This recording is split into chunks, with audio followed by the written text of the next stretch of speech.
Okay, guys, it's time to get a little energy for the night, and I gotta make sure that I'm drinking some water, so we're just gonna try and bang them both out at the same time. I'm going to be reviewing Hydro Rush. Time to get up, start moving. Gotta reach out and grab my Crypto Rush and Hydro Rush. Let's go. We gotta get this generator started, and we're gonna need the energy to do that and to go exploring. Vibes up, fam.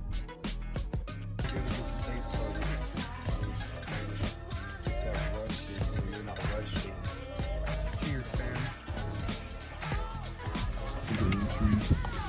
Okay, you guys have magnesium in here, 66 milligrams. Sodium, sea salt, 1,000. All right, it's pretty high. You got some potassium, keeps you nice and invigorated, keeps your bones and your joints going good, muscles from cramping up. Thank you so much for joining me, Matt, at 111 here podcast. How are you feeling today, fam? It is a beautiful, beautiful Tuesday here in sunny Colorado. How is it in your neck of the woods in North Dakota, right? If I'm not mistaken. Yep, North Dakota. It's good. It's gotten a little bit warmer, and my cats, we've got a little catio, and we've got two little guys huddled up together. They like to hang out there together, and then our older lady cat, well, she's not older, but she's hanging out in a different window. So it's a good day when the cats are happy. Definitely, fam. And I think that's how we bonded over time was, well, just not cats, obviously, but our love and joy for everything in crypto as well. And then also the community aspect, right? And I know when I first met you, man, it's got to be at least almost 2 years now, right? I feel like I've known you forever, Matt. It's getting close. Yeah, it's getting close. Almost it's been the about 2-year that mark. Yeah, and we first met on Twitter Spaces, right? And then from that experience, we kind of just kept running into each other in spaces over and over again. You know, consistency is key, especially when you're developing relationships with people online. And then it's just one thing led to another. Finally got your number. We finally got a meeting going here, and look at us. We're here, and I'm really here. Yep, we're finally doing this, and yeah, maybe just general synopsis or highlight about your life, just for the audience. You know, a little bit about more background about Matt. Who is Matt? Why is he here? How is he so important that he got to be on 111? Oh, podcast, I feel kind of presidential now. I'm getting an interview. You are. Not everyone gets interviews over here at 111 podcast. So, you know, just kind of, just a little bit of introductions, I think would help us give us some context of, and then kind of layer the conversation as we continue on this new beginning story for you. So take it away, Matt. Thank you. Yeah. So, I pretty much grew up rural. I grew up on a farm, and that was where I got my love of cats.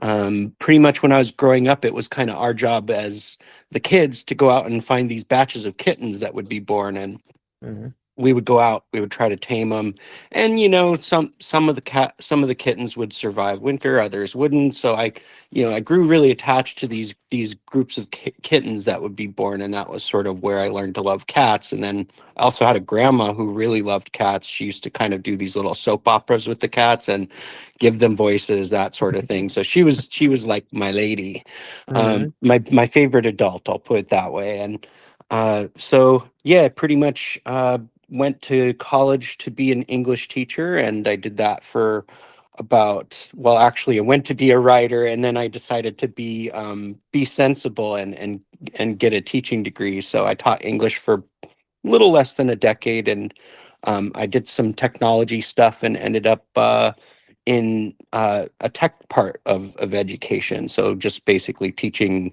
curriculum technology to students. So and then after that, around 2019, my cat Thurston, who was just actually a farm cat that my parents, they pretty much had a neighbor who had these two white kittens, brothers, and Thurston was one of them, and he was like a little rapscallion running around out in the dirt for the first part of his life. And we went back for, I believe it was Thanksgiving one time, and they said, "Hey, check out these beautiful white kittens we've got." And there they were, Thurston and his little brother, who we called Creme Brulee.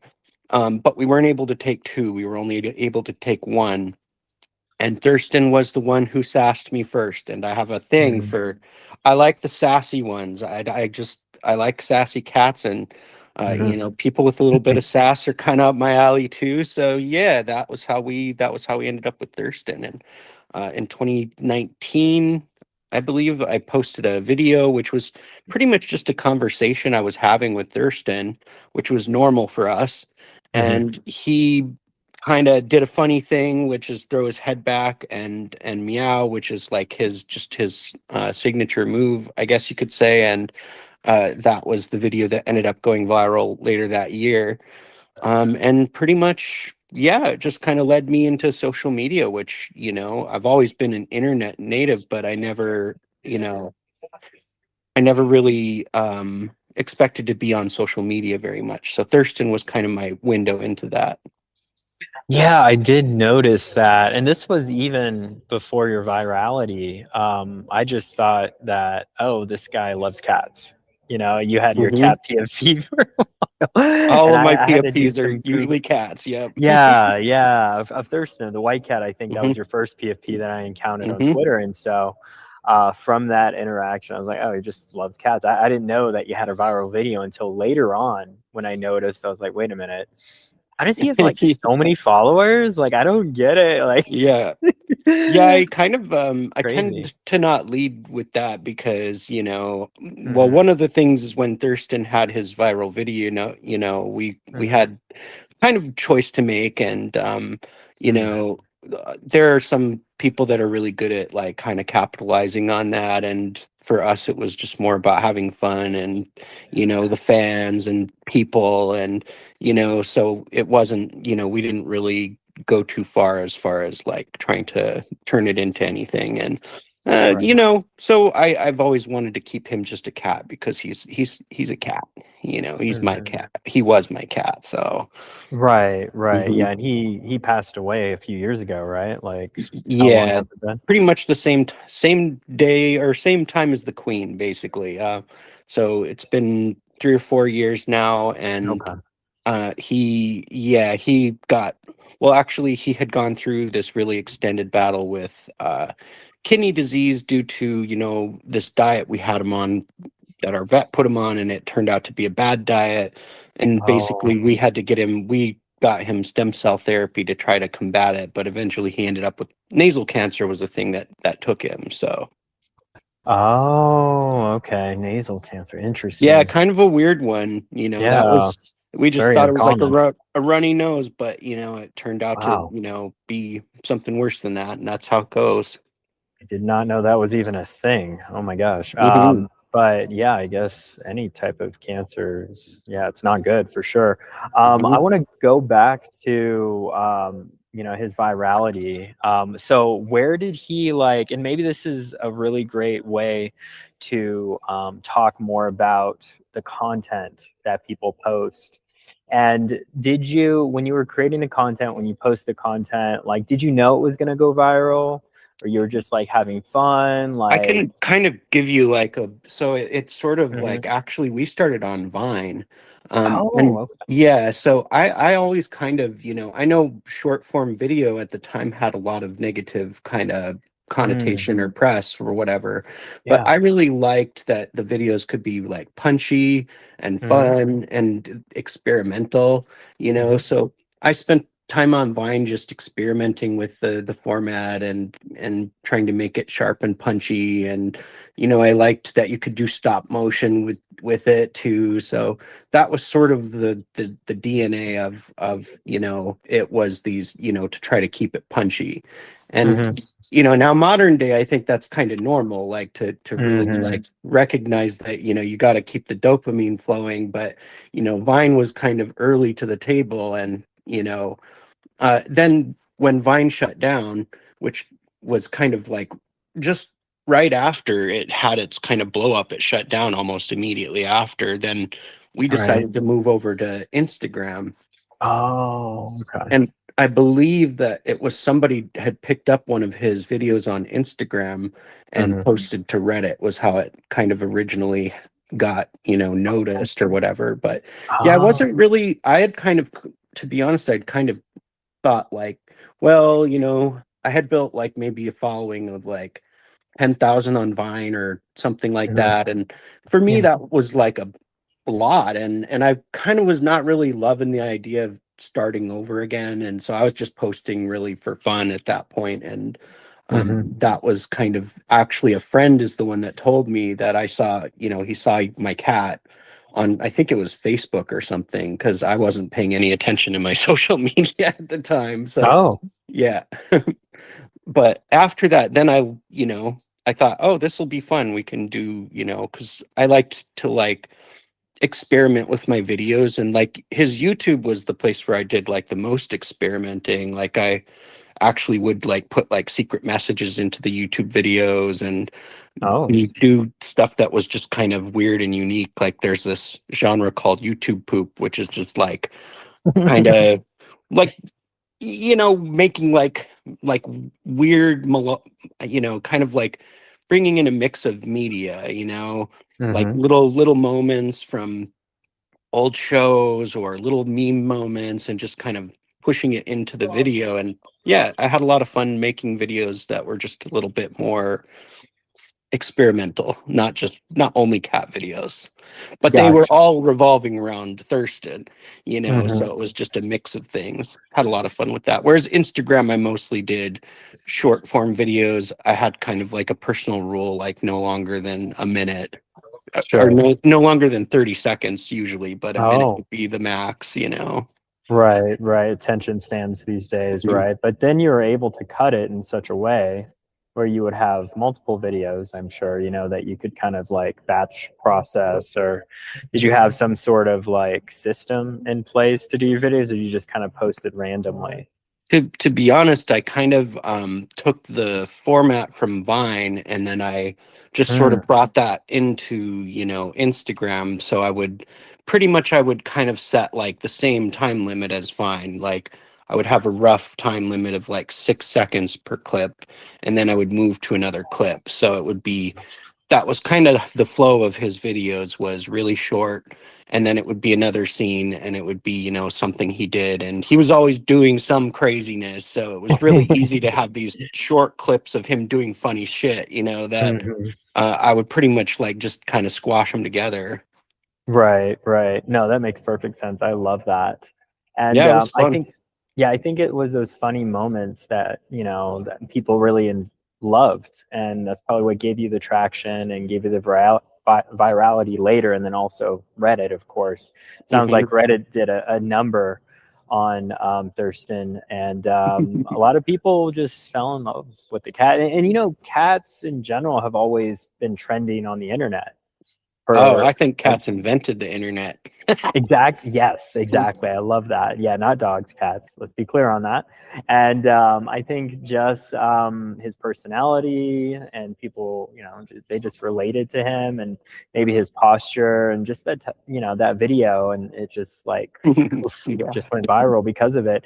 And you said you didn't really monopolize on the virality, like you had no interest. Like, did like brands approach you to sell like cat Oh, food or cat yes. Yeah, stuff, and totally. you turned it all down, huh? Because you were Well, just like having it fun, or was well, I'll kind of like explain, and this actually sort of dovetails into what I'm doing now. But mm, yeah, essentially, yeah, we really didn't monopolize on it. I mean, yeah. the most we did was we had a red bubble where we had pretty much just we picked artists out of our fan base, and basically we made enough on Redbubble to pay the artists, basically was about it. And then I did ads on YouTube, but Mhm. it's not like it was, I mean, it's not like it was probably a couple thousand over the whole course of it. So Oh wow. Okay.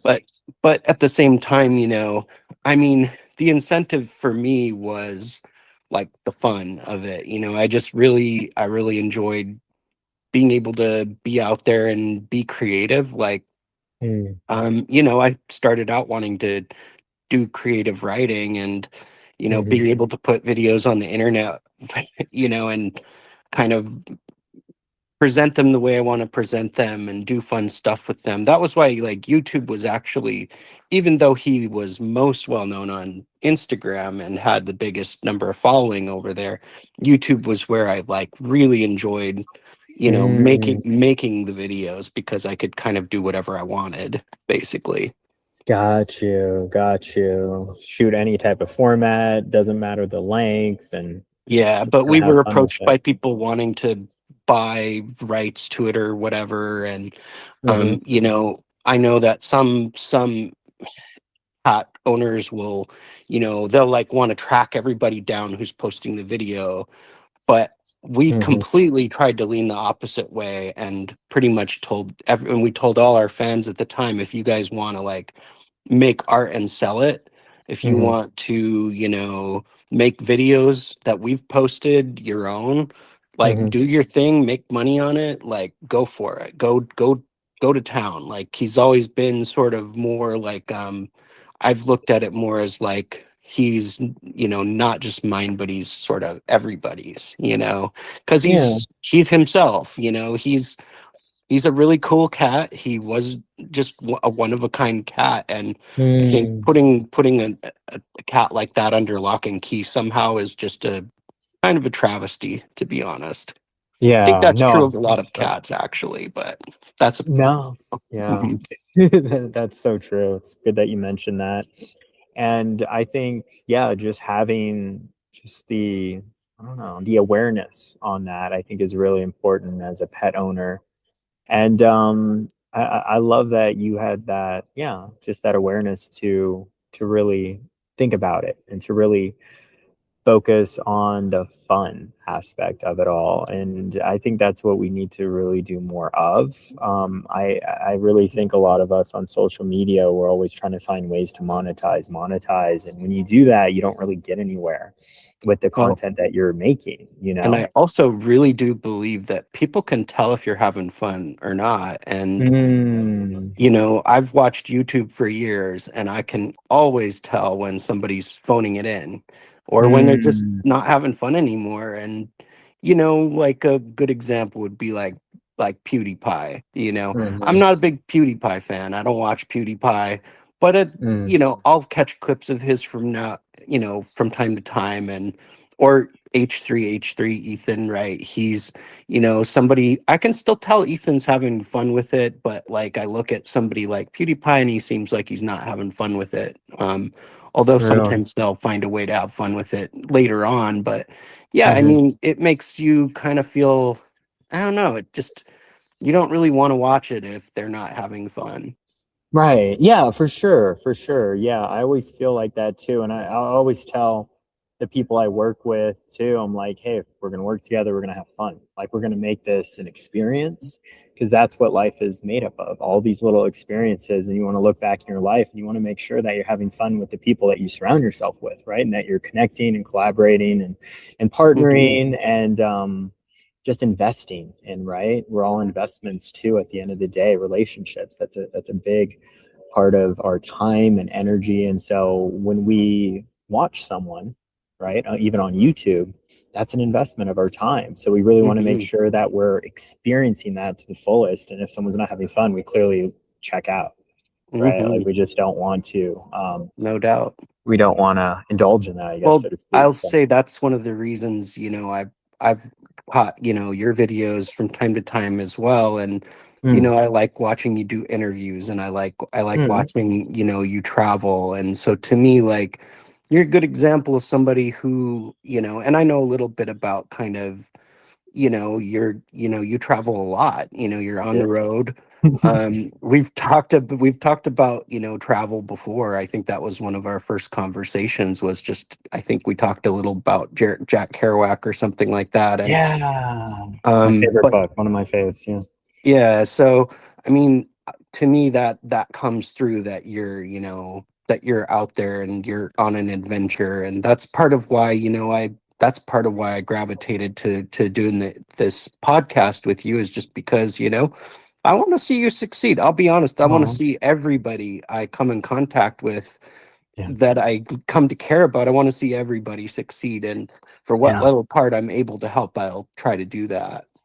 No, I really appreciate you saying that, Matt, because yeah, there's been doubts in my mind. Not every day is a positive day, right? Like we Mm-hmm. all go through our ups and downs, especially as entrepreneurs like myself. Mm-hmm. And so it's a big challenge. Sometimes I feel like I'm Sisyphus, just rolling up Yeah.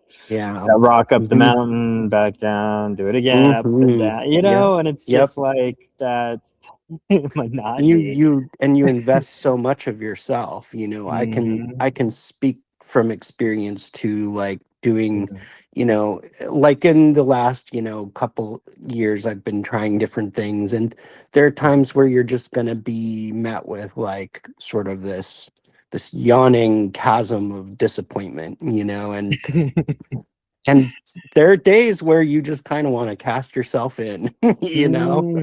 Yeah, but then I have to tell myself, I'm like, I don't want that life anymore. Part of the reason I travel is because I want a different life. I don't want the generic 9 to 5 that everyone is in that Hmm. rat race about. I've always wanted that nomadic life, So I'm Hmm. really proud to say that I am a digital nomad. I do travel around, I do capture different stories of different people, and Hmm. I do really enjoy it.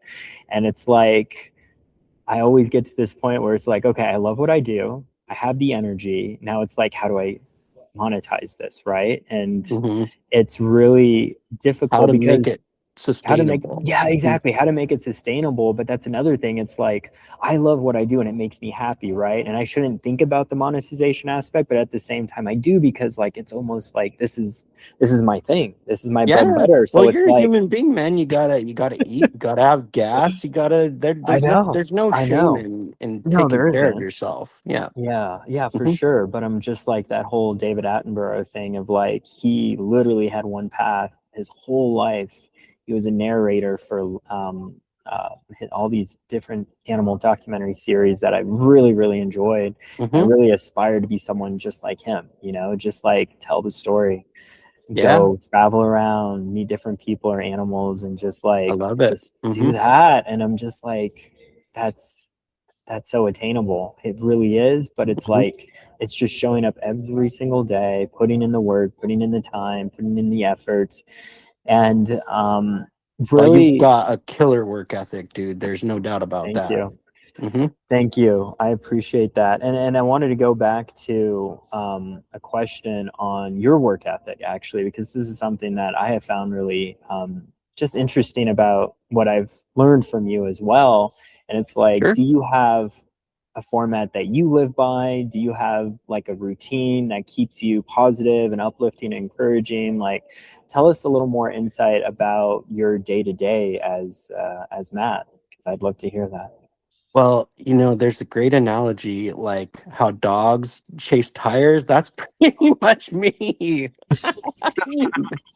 Well, no, I mean, to be honest, a lot of how I approach life is the same the way as I approach my day to day. It's just trying to keep, people at the forefront, Mhm. and I try to keep like a narrow focus too, because it's really easy to get distracted. And I've ended up, learning a lot over the last year about what I want, what works, what doesn't work.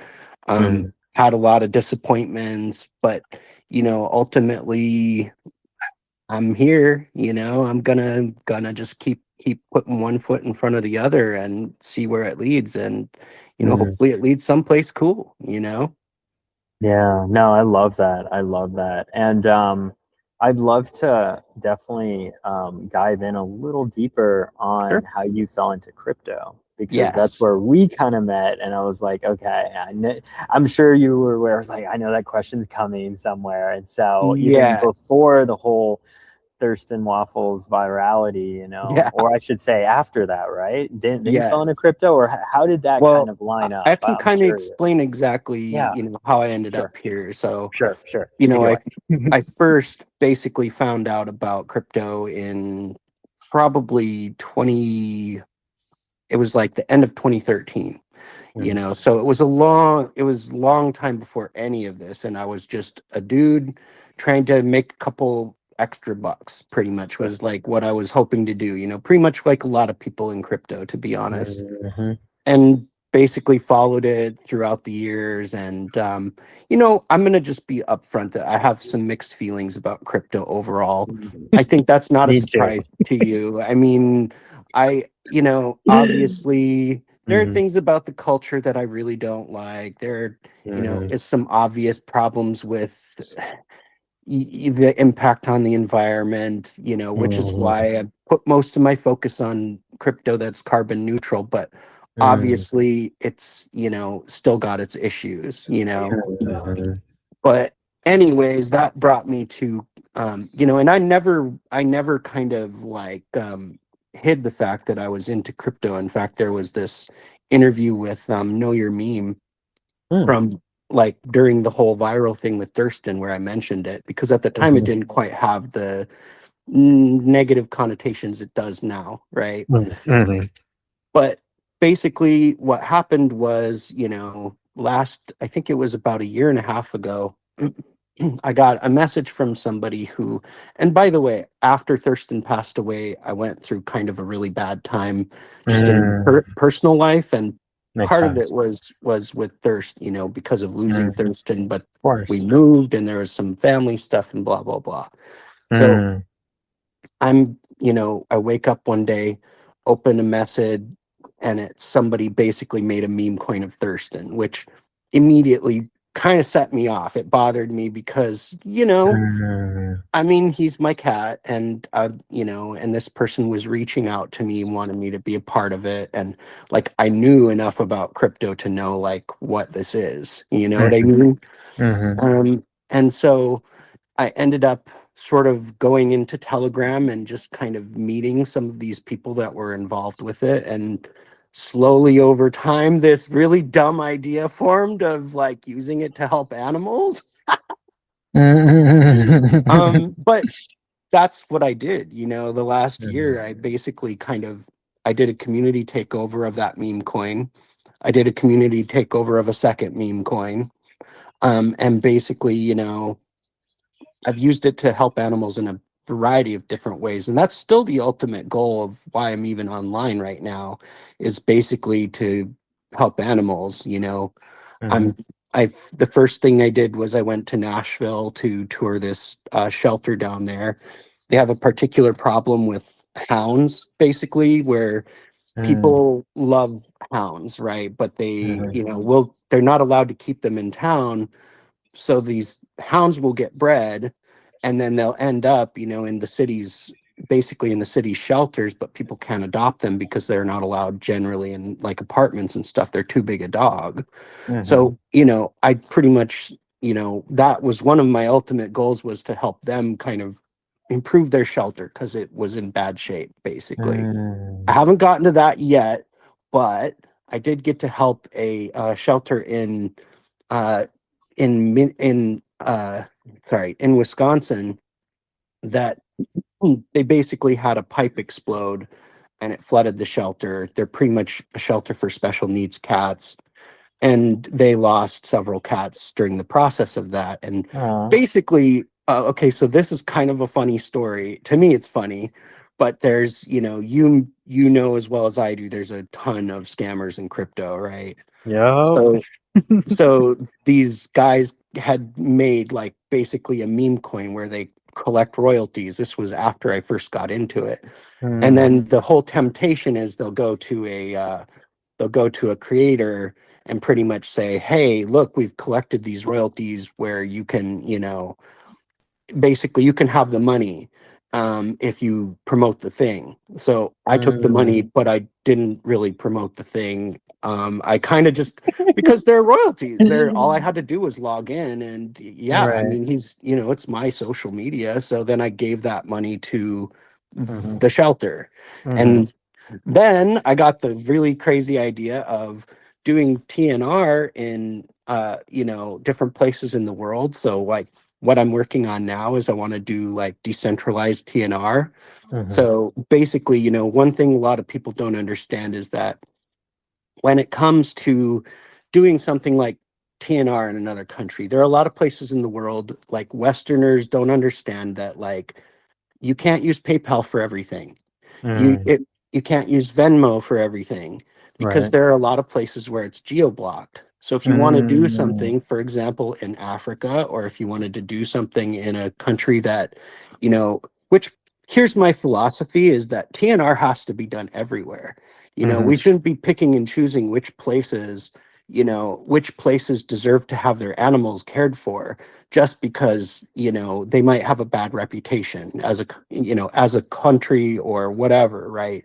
Right. TNR should just be a worldwide thing that gets done, or that we at least attempt to get it done.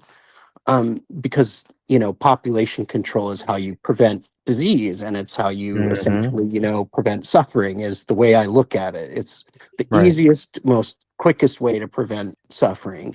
Mhm. So, anyways, within crypto, no surprise, there's a lot of Nigerian people who are there, which, not like a lot of people think, just to scam. There are a lot of them there who are just trying to basically supplement their income. Because Right. just like people in America, a lot of college students in Nigeria essentially are looking for jobs, and they've got a really shitty job market over there, Mm, to where basically it's who you know is the best way I can put mhm. it. If you Right. have, say, an uncle who works in a place, then you're likely to get a job. Or if your uncle knows a guy or Mhm. whatever, that's kind of how the job situation works over there. Hmm. So essentially, you've got all these students who are just looking for a way to make an income. And I've met a ton of really awesome Nigerian people through that who are just in that exact situation. They're students, they're trying to make a little extra money because they have a hard time finding a job. They're feeling the pinch with money, same as a lot of students here in America, right? It's Mhm. no different. Well, basically, the idea occurred to me, well, hey, I've met all these people. This is a country who probably doesn't have much in the way of TNR. I'm going to lean into that, Mhm. and I really don't care about the optics of it because, like I said, from a philosophical perspective, TNR just has to get done all over the Mhm. world, regardless of whether a place has a bad reputation or not. So essentially, that's what I'm in the middle of right now, is I'm in the middle of building out a TNR in Nigeria. And basically, I did it by finding a vet who's not involved in crypto and convincing them to get the supplies, and then pretty much get them to a person that I met that's really passionate about animals, who will do the captures basically. So that's kind of what I'm working on. And I also have been meeting people in different countries as well. um, Russia, Indonesia, Mexico, who I think also could be, potentially a place that could do TNR. Right. So you want this to be So like I'm universal kind of. Yeah, I want it to basically be like, hey, if a person has an interest in helping animals and they Mhm. want to do TNR, my ultimate goal would be connect them with supplies, Mhm. connect them with educate them, and basically make a system where we could do low cost TNR without it having to be some big formal thing. That's the Mm, decentralized part, is it would just be, here's a person who wants to do it, here's a vet who will help. Let's connect the two people, give them some training, and mhm. get them out there to, do some population control. And Mhm. ultimately, I don't really care if, we're able to like solve a problem in an area completely. It's more about, just reducing the systemic suffering by treating Mm, every single animal like it's a win. Every single TNR to me basically is a win. And that's kind right. of like the approach I want to take with it going forward. I love that. I love that. Have you thought about like incentivizing people to do this, almost paying them, but getting like grants and certain funding that could pay people Yes. to do this? And then that way you would actually give jobs out to people Hmm. that really need them across the world. And then they feel fulfilled because they're doing something of value, right? And they're getting paid to do it. So obviously that would give them a sustainable Yes. income as well as doing good in the world, right? Yeah. And So absolutely, I am like 100%. I believe that volunteers should be paid. I mhm, mean, it can't always be what we'd like to pay them. Like, right, I would it's like to be something. able to just Yeah. throw money at this and make it all happen. I'm not that guy. I don't have Right. I'm not a wealthy man, right? But Not but yet. I'm passionate, you know. So I'm Right. doing what I can, Right. and you know that's kind of the ultimate goal. And essentially, you know, I ended up, you know, even taking over the meme coin, just thinking, hey, what if I could take all this money that, you know, because I own like a certain amount of it that is basically locked and then pretty much could be used for whatever in the future, right? So Mm. I'm hoping that eventually that could fund the TNR. But even if it can't, I'm still going to build it out and do it because, you Mhm. know, I think it needs to be done. And you know, I'm not sure if I'm the person to do it, but I'm going to try. Yeah, yeah, definitely. I'm just curious, have you also thought of connecting with other people who are wanting to do something similar as you and almost like create collaborations or partnerships? Because I feel like there's a lot of people out there that have this idea of like universal TNRing animals Mhm. across the globe. So have you thought about that at all? And what have you kind of... Totally. I mean, that's to me like I'm also, you know, again, this is more of like a philosophical stance for me, but I'm a big proponent of decentralization because I think Mhm, that, you know, if you look at inequality, for example, mhm, you know, a lot of inequality comes from the fact that we have these institutions that essentially broker power, right? mm, And that's why I really love the idea of putting power back in the hands of individuals who can work together. I'm really in favor of communities, community work. So the idea of working with somebody to do TNR, that's what I want to do, legitimately. The only problem is I'm one dude and mhm. I've got a lot of things in the fire. So, you know, I'm juggling a lot of stuff. So it's like I kind of, you know, I went down a lot of dead ends last year. I'll put it that way. You know, Mm, I'll just level with you. I was partly hoping to get a little bit more buy-in from the crypto crowd when it came to doing the TNR. Um, right. and look, I get it. Everybody's really busy, but there wasn't as much buy-in as I was hoping for. And maybe Yeah. that was a misfire on my part, but ultimately, you know, I've been down a lot of dead ends. So, you know, I kind of at this point I'm maybe a little bit more reserved. I need to be convinced that something's, you know, what it looks like. I'll put it that way. Well, I've always seen like the crypto community has always been like there's a lot of players, right?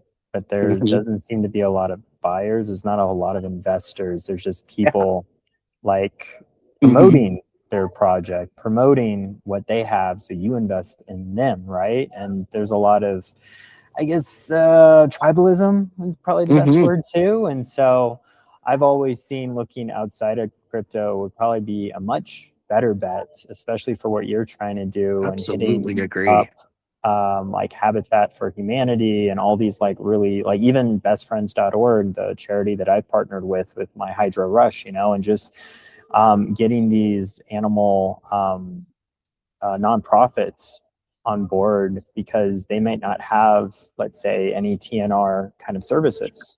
And if you offer them and Hmm. offer them in their area, I'm sure they would have volunteers that would be willing to go through your training. You know, this is just one idea I have for you. I've got actually Yes. quite a few different ideas. So maybe looking outside and really finding the people who are already doing what you're Yes. doing, but doing something a little bit different. They still care about animals, obviously, but they're not focused on TNR, and partnering Definitely. with them and like making it really pronounced that what you're doing is global, right? And that's a big deal too, because that's something that I think you know will definitely establish more credibility. And it's like if you've been working Absolutely. on it for the past few years too, you know, there's like, oh, this guy's really serious. You know, he's not just going to flake on Totally. out us Totally. tomorrow. Totally. He's got educational materials. He's partnered up with this doctor or many doctors around that actually want to offer this.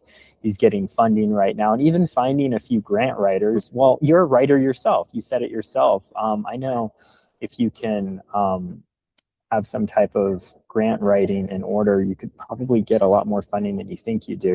I think you just have to just open up your mind more than crypto. That's what I found anyway, just even the last few months, going to all these different networking events and meeting all these small businesses and running more of a creative agency now, less of a radio show. And I've just really, figured out of like, wow, there is a massive world out there that really wants what I have, that has so much, we have so much value sometimes, Matt. And I feel like we don't really focus on our value and really show it to people and show how useful we really are, because we're so talented. I'm a big believer in that. And I think if people were to just listen, right, and really open up their minds and their pocketbooks, right, and really see what we have to offer, it's really a gem. What we have is really really special, right? So that's just something that I would definitely consider if I was you. Just hitting those different animal, like nationwide. These are nationwide animal organizations, right? That really, maybe they don't have a TNR service, and maybe now you can help them out with that. And who knows, they might even pay you for that because they have funding set aside. I don't know. I don't know. Sure. Like it's something that. Yeah, I do have I'd like eventually for there to be like a pooled fund where essentially, it would be one central thing that, everybody could monitor basically, or there maybe would be some kinds of like controls over how it's spent or whatever, like multiple people would have control over it, whatever. Like the vision eventually would be, pretty much like you could basically publicly fund these, these TNRs. Or even you could choose, which TNR to fund, basically, and actually, I would also like these TNRs to kind of do their own socials as well, like show things, and, I'm going to be walking them through, like some of the mechanics of it and how it has to be done. But as far as how they present it, like that could kind of be up to them. So to me, that's like, that would be part of the incentive for someone wanting to do the TNR would be that you could kind of do your own socials, and I would support the best that I can, basically. But yeah, I'm open to all ideas, man, so I keep them coming. I appreciate it. Yeah, of course, because if I had time, that's the kind of thing with us, it's that we run out of time. We have all these ideas, but it's really hard to implement them because they take time to develop as well. This is the thing, man. Like I did when I was doing social media back like half a decade ago, it was a really different landscape than it is now. Like I'm just telling you, like it's not the same as it used to be. Everything is so optimized now that I've seen lots of really good voices that don't get heard, and that bothers me, because I think say around when I started Vine, like maybe I don't remember if it was 2017 or somewhere around it, 2016, I don't know, or maybe it was earlier than that even, I don't remember. But it was kind of like if you put in the work and you brought the quality and you had like a unique product, if you want to call it that, like people would take notice, Right. I mean, that's just kind of how it was, is like, not saying everybody got seen, but you had a much better chance of being seen as a unique creator doing something out of the ordinary. And it was similar to that in 2019, but coming back to social media after all these years, it's not like that anymore. It's like everything is about kind of leveraging the algorithms to get your stuff higher. And, even when you see a good voice, people are so jaded and so tired of being kind of disappointed so many times, or of just, maybe it's just the dopamine treadmill. I don't know, but they don't really respond the same way as they used to. I don't know what it is, but it's definitely different than when I was doing it before. Interesting how we've come into this type of topic, because this is actually what I'm working with my clients. Like, okay, so I have small business owners at the moment that I'm working with their social media, and my job is to get their videos, right, to trend, to go viral, essentially, right? So I'm pulling out all the stops, all the AI I can muster to get these videos to perform, but not just to perform. So the certain types of people, right? Certain target market sees it, Mhm. buys into it, wants to contact, I just take, for example, a realtor, right? I just had a meeting with a realtor today, Mhm. and he's this close on booking me, right? I'm just sending him the proposal contract he's going to sign. We're going to be doing like this whole 90-day program of social media marketing on Facebook and Instagram. So it's like he wants results, and I'm like, Mhm. Yeah, it's tough in this it type of is. market to get those results. But at the same time, if you're not top of mind, we live in this attention economy, and if you're not posting something, like you're almost non-existent. So you kind of have to play the game. That's Mhm. the So thing. true. Regardless if your stuff is being seen or not, and he just needs someone to do it for him because he's just like checked out. He doesn't even want to do it. And I'm like, even if I do it for you, doesn't guarantee that you're going to get the success. Sure, you'll definitely, consistency is key. Sure, having great content is key too.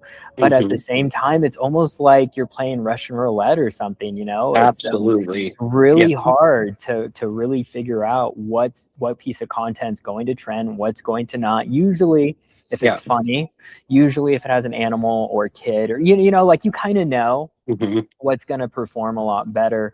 But at the end of the day, like I don't really even think we need to be posting just for the sake of posting, especially for business owners who want people to buy their services or products. We need to be posting that focuses on our authenticity, right? Mhm. Of who we are as people. Are we relatable? Do they like us? Yes. Do they trust us? And then will they Yeah. start paying us? And are we actually solving a problem for them? Yeah. That's the biggest takeaway. So just showing that type of content, and sure, maybe that content isn't viral, but that content's good, and that content's going to, Mhm. that's going to show up for that realtor when the buyers see his face on social media, and they're going to really like him because he's being honest with them. He's being honest about his day, and he's Yeah. being honest about the how. You see what I'm saying? So I think Totally.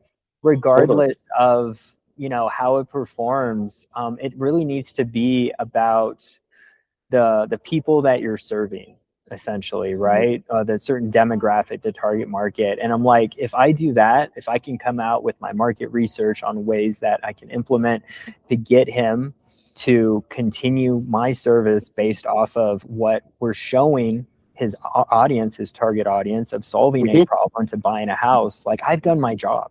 Yeah. So I Yeah. think it's more in line of, now it's getting really niched down, right? Like your Mhm. niches are in the riches, so to speak. And Yeah. like if I want to see more cat videos, obviously I'm going to go to these cat profiles, and I'm going to enjoy this because it's fun, right? Yeah. And I even told this guy too, it's like, it's got to be fun, it's got to be Mhm. adventurous, it's got to be an experience. It can't be boring because they're going to check Yeah. out.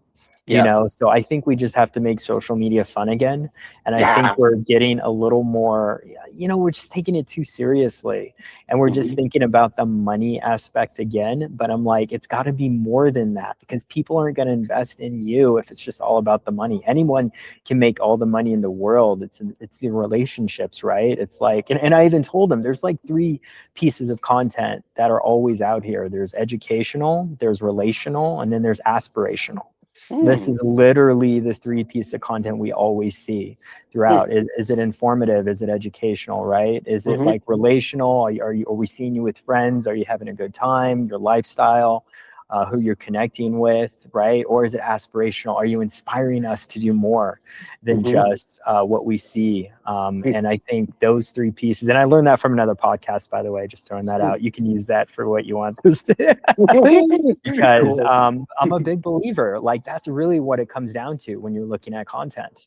Yeah. And notice that next time when you jump on, when you doom scroll or whatever, mad about this content that you're looking at, you'll see it's only those 3 Cool. categories, I will. nothing I else. will. So yeah, Yeah. but anyway, I went on a little bit of a rant there, No, but no, not at all. You're um, very knowledgeable about it. I mean, I mm, consider myself kind of I'm I'm not like I'm like a bit of a dinosaur when it comes to social. I mean, I know how it works and everything, but as yeah, far as like my own posting, I just sort of, I just sort of just do it and don't. mm, I'm not usually thinking about, I don't usually think about how it'll land, and that's Mm, doesn't serve me, you know. But at the same time, you know, I think that as I kind of get, you know, further into this, that will mhm, become a part of it that I need to think about more, you know. I guess the best way to put it is I'm really passionate about ideas. You know, that's the part that is fun mhm, for me.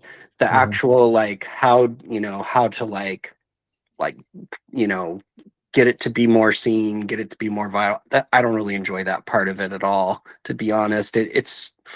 It's just not for it's not for me. It's hard. It's hard for one thing. mhm, It's confusing. You know, I'm not usually good at like thinking about like a target audience. And this is a perfect example of like mm, coming into crypto and thinking, okay, they will, you know, if I show up every day and I'm really passionate and I, you know, put in my all, you know, they're gonna like suddenly develop an interest in TNR.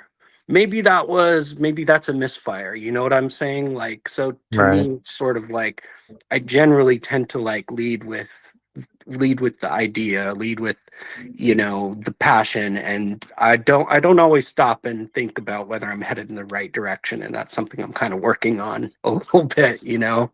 Yeah, I feel like we should have a target. That would be smart because then we can figure out how to get to that target, right? Mhm. Or goal, No right? doubt, no doubt.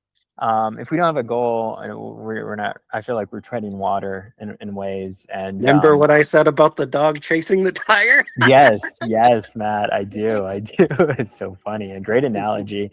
I was thinking of that one movie Up, you know, Squirrel with that dog, Mhm. and he just like he's just totally checked out. Yeah, he's totally distracted all the time, and Yeah, it's sometimes we do get that way, and not good movie too, by the way. great. Oh my gosh, one of my Yeah, favorites. I wish Pixar made more movies like that nowadays, but yeah, I totally. think yeah, that was a different time, a different time. But all that to say, yeah, social media can be targeted, right, in a specific Mm-hmm. way, and it can really speak to a certain audience. And basically, I feel like that's where we've come to, right? Because it's so massive now. There's so many more people, and sure, your stuff won't be seen by Hmm.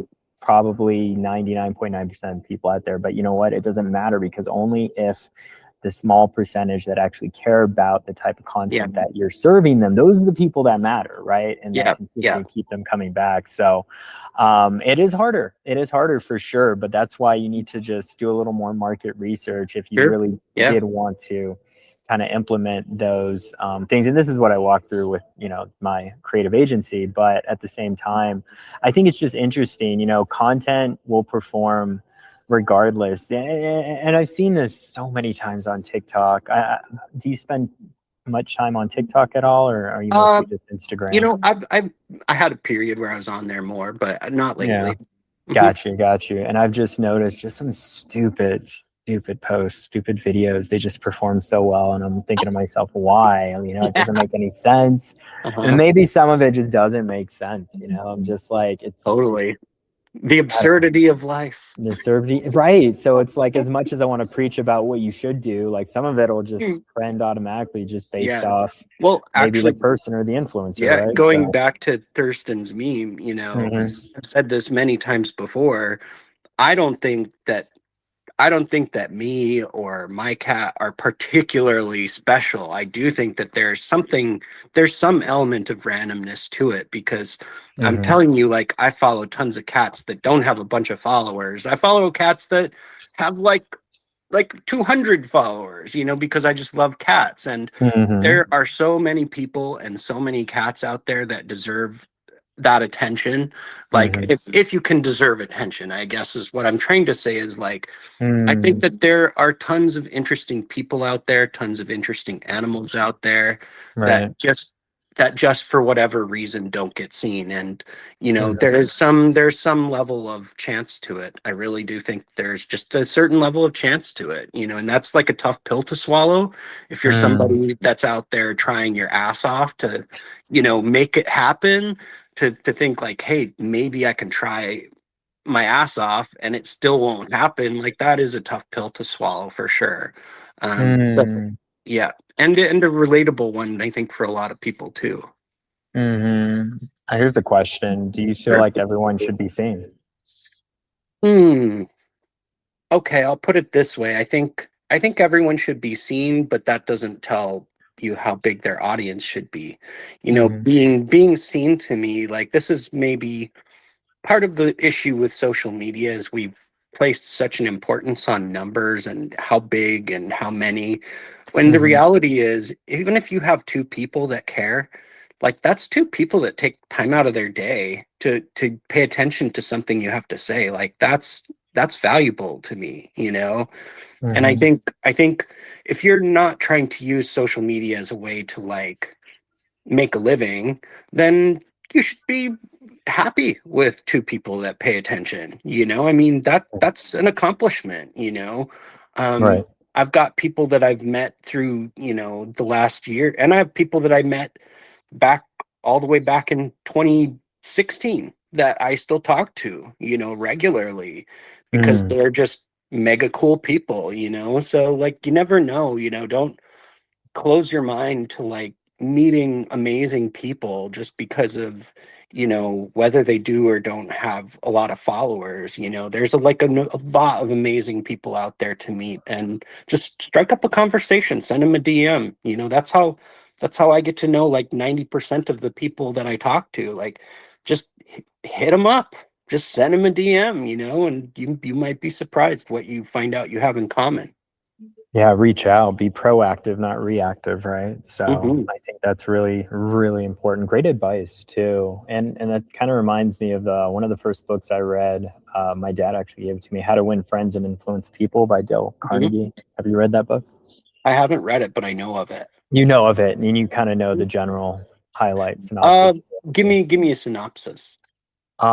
Basically, it's not about you; it's about them, right? It's about asking Mm-hmm. questions. It's about investing in others before you invest in yourself, right? It's Absolutely. all about, and these are just like some marketing, Hmm. Yeah. strategies that you use for salespeople, right? Of getting to know people, and I think as a society, we've kind of lost that essence of asking questions to people and just Hmm. talking about ourselves and not asking what's up with you, what do you do, and how do you do it, and how are you, the way you are, and just really taking a little more time, a lot more interest in people, being curious, right? That's another Yeah. thing, staying curious on others too, and Hmm. really focusing, yeah, just on them and their viewpoints and follow-ups, and just making it a point where it's just over and beyond your scope, and you don't know everything, and I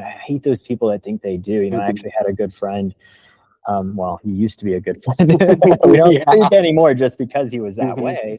He's Yep. like this know-it-all, and I'm like, I don't want to surround myself with those types of people that think they know everything. Hmm. I want to be this, Open-minded. humble Hmm. person that doesn't know anything, and I want to know more. See, this is why I'm Hmm. asking you the questions. This is why I'm showing up the way I'm showing up. This is why we're even doing this interview, to get to know you more, Matt, and to figure out Yeah. what makes you tick, right? So, and this is why I'm so passionate about interviewing as well, because I don't know everything, and I want to know. So. I also am passionate. I've done a few interviews myself over, last year I interviewed a Mm, Polish entomologist about cool. about basically pigeons are another animal that kind of gets dismissed, and they actually have a pretty Mm, sad plight. But I won't get into that. But I love doing interviews myself, and I just think oh, it's so interesting to learn new things about people. And yes, and definitely. actually, Don, this is something that I think you Mm, do really well, is that, I mm, think a lot of people, they put their social media up and they put a video and they kind of just expect the algorithm to like magically pick it up and make people care. And the mm, reality is you've got to like pound pavement. You've got to talk to people. You've got to be present. And, mhm, like most of the way I do that is just through DMs. Like I prefer that to like, to like talking on the timeline mhm. personally, but Right. you're really good at getting out there and talking to people. And that's to me like what I think gives you your edge, is that you are willing to be out there communicating. And a lot of people just kind of a lot of people just kind of want it to kind of just happen. And you're not a guy who just wants it to happen. You're a guy who wants to make it happen. And I think that's what gives you a good leg up over a lot of different creators, man. Thank you, Matt. Man, I'm so happy you said that. I want to give you like the emoji hands right now. There we go. Celebration. Yeah, man. I've spent a lot of time developing my communication skills. I think as a space host, you spend time cultivating your communication skills, talking to people every single day. I've been running a show literally almost 2 years. I've taken a break this year because I finally came to the realization, that spaces, it's just not it. Not it for me anymore. Maybe I've moved on. Maybe it's just something that I just need to take a break. Maybe I'll come back to it. I don't know. I feel like for me, I just want it to be a little more targeted because, like you, I spent just countless hours in them. And I will say it was great for networking. And it was also great for me to get more comfortable talking in front of people because, I wasn't comfortable talking in front of people at the beginning of last year. And then I talked to people all year basically. And but yeah, there's a lot of your time is valuable, and I feel like that's what Spaces kind of misses is it just kind of wants you to always be there, instead of having it be for something important. And I think if it's important and valuable, then it's worth doing. But I think if it's just filling time, which sometimes that's what it is, it's just filling time or trying to keep people present, then yeah, that to me is not as valuable. Yeah, and it's just such a small market too. There's only so many people that actually use Spaces, even know about Spaces on Twitter. And a lot of them are the builders, like you said, or the people working on something. Yeah, and they're not going to invest in what you're working on. They want you to invest what they're working on, right? Yeah, exactly. Oh, yeah, I'm not. There's been so many times like that, and I've just literally the last month I've had that realization, and that's why I've been spending the better part of most of my days going to IRL events, networking, like actual networking events, and meeting real people, because I find that way more beneficial. And I always tell people too, I'm better in IRL, right? I'm better in real life. I've heard that before, for sure. So it's like, why am I wasting my time here? Albeit, I still do live streaming. I think live streaming has its place, and I think it is gaining traction more on other platforms, especially on TikTok. And that's where I've been spending a lot of my time from Spaces, doing more TikTok lives. So you can always catch me later in the evenings, probably a little bit later today, because after this, I'm going to actually be going to a running club and getting my run in for the day, because I haven't done my daily workout. I'm very into health and fitness. I think you know this, Matt. So I do know. This man is running freaking marathons. I know. I'm running to the cupboard to get a box of a bag of Doritos. No, I'm just kidding. Not that bad, but still. So bad for you, Matt. Don't do Doritos. No, I don't. I'm joking, of course. Well, sometimes. Pretzels are fine. You get that salt. I like pretzels. Pretzels are great. You get that with some Hydro Rush. You get the extra salts. Actually, we do sometimes to replace the chips. We do like oil and salt on like those seaweed crisps. Right, it's pretty good. I like those. They're healthy for you too. I love the seaweed crisps. They're not bad. So Definitely. Good, so good. But yeah, we're just kind of like, I just find more value in live streams, and then also podcasting like this. Like, as long as you're consistent, as long as you keep posting these episodes and you love it. And this is something I really love. Like, I haven't gotten to the point where I've monetized this podcast yet, but that is in the works. That is in the future. Met some incredible people. I just attended this like huge business conference in Denver last weekend. So I'm going to be interviewing some of those folks on this podcast, and getting a little more, like diverse in the people that I'm interviewing too, because a lot of my interviews are from crypto, right? That was my world, but now I'm stepping into like this other world, and it's definitely a lot more fun. It's a lot more rewarding, and I just see more of the value in other people's ideas, thoughts, even from different parts of the world, you know, Yeah. and it's really cool how this podcast is really transforming. And honestly, I think, you know, if I could do anything in the world, Matt, it'd just be doing this, talking to people all day Beautiful. and getting paid to Beautiful. do it. So we'll get there, but Heck yeah. I'd love to be there and watch it happen, man. I hope it does. I hope yeah, it man, does. it will. I know it will. As long as you've got that consistency. And it's honestly, it's just a numbers game. The more people you meet, the more people you connect, the more successful you will be in the future. It's just you Yeah. have to keep showing up and keeping that positive mindset, having good energy. Man, having good energy really goes a long way. And I'm fueled by other people who have great energy, just like yourself, Matt. You know, you've Oh, got thank one of you. these people. I got to give you flowers too. You know, you're one of these people that just has really great energy. And I was like, I got to get him on the podcast. Appreciate it. Yeah, of course, of course. Well, no, And it was fun. It was fun talking, man. I'd do it again. mhm, definitely. Yeah, I was gonna say, yeah, we're kind of winding down here, Mhm. and I know I don't want to take up any more of your time. Just had a few more questions, if you don't Sure, mind. shoot. Too. Kind of just wrapping it up here, No but I'd doubt. love to get your take on the future of Matt. Where do you see yourself, let's say, in the next Ooh. 3 years of your life? I did a 5-year thing, but that might be a little too long, Mm. or maybe I don't know, maybe just a year from now. You know, honestly, I'm sort of, you know, this whole thing, this whole experience has just been Mhm. about putting myself out there again, because after, you know, after Thurston passed away, and actually even when Thurston was alive, I would have long periods of being a hermit. And this is like the thing, you know, I might sound really social, but I'm Mhm. actually an introvert, to be honest.